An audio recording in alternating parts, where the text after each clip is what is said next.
First things first, I don't think it's about getting anyone else's body. Thanks to the diversity of genetics, all of us have very different builds and very different body types.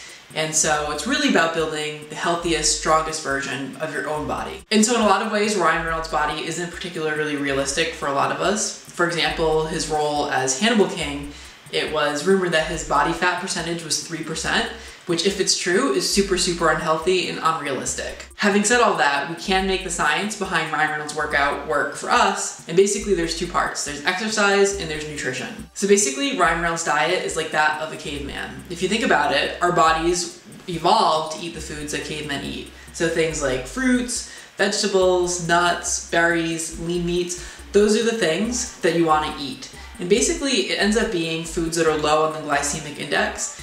And foods that are low on the glycemic index keep us full longer, they don't result in sugar spikes. And if you aren't familiar with the term, you can certainly Google it to find some foods, but things like candy, ice cream, all kinds of sugary foods, white rice, those things are totally out. Also, you'll need to eat more meals in your house and fewer meals out in restaurants. When you're at home, you know exactly what goes into the foods that you eat.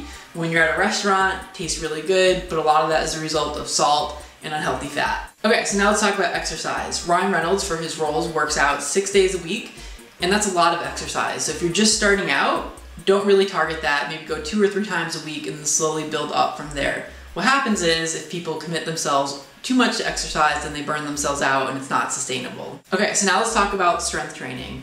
Ryan Reynolds is buff, but he's not like this huge bodybuilder. But to build a little bit of muscle, you need to target a low repetition of very heavy weights. And you want to be fully fatigued on your last repetition. Most people will target anywhere from 6 to 10 repetitions. Over time, you'll need to keep increasing the weight so that you force your body to build new muscle. So maybe you go from 50 pounds to 55 pounds. In either case, you want to be fully fatigued on your last repetition. Ryan targeted a different muscle group each day. So one day's chest, one day's back, one day's arms. To really work each muscle group thoroughly, ensure that you're following a similar schedule. Second, let's talk about cardio. You can really use your cardio to shred up your body and drop some of the body fat. The best way to do this, I find, is with interval training. And so you'll do 60 seconds of sprinting at like a really high intensity, and then 90 seconds of cool down at a medium or lower intensity.